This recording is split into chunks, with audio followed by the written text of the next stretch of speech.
چه شما؟ برو نازه؟ خدمتتون رو چه؟ نازه؟ یا اون کد یا اون ماست آلاش فرست از اون نمیتونی؟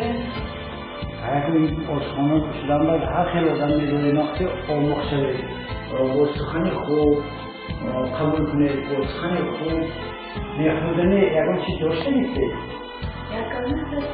خیلی یکم میشه خوبتر همون دیدم خیلی باش میکشن باش داره؟ اگر باشد همین نمیشه باش میآورده چای کباب خوبتر نه میشه نمیتونم نه حرکت کنم آشانه خوب آشانه خوب آشانه خوب آده آزاده رحمه آدمی که خیلی کنی مردم کردن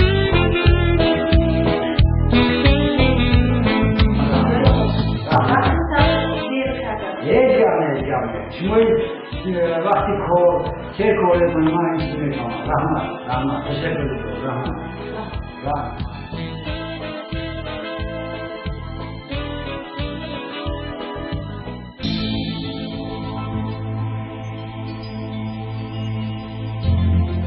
چی باشدی؟ دخترم؟ انا این چیه و نه این؟ کنی باید چیه؟ آشپزت کنی؟ آشپز هایی؟ آشپز دعوت کنی دیگر اینجا بیون السلام علیکم معلم شما خوب خدمت معلم شما سر آشپز یعنی آشخانه می؟ معلم سر آشپز من این چی و نه این؟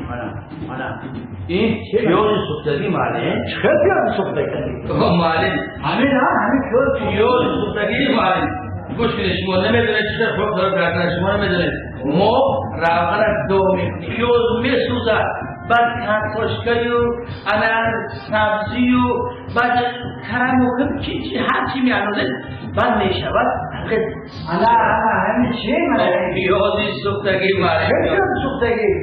دو تا چشم دو قنار دو پا معلم این پرچه رو من این پرچه نیم معلم او پرچه 6 پا دارد و شما دو پا افتید این پیاز سوختگی پیاز سوختگی نه من بیشتر نگاه کنه انا شما یا من علیک شما چه میگم انا همین پیاز سوختگی اوشان پیاز سوختگی معلم این پیاز سوختگی معلم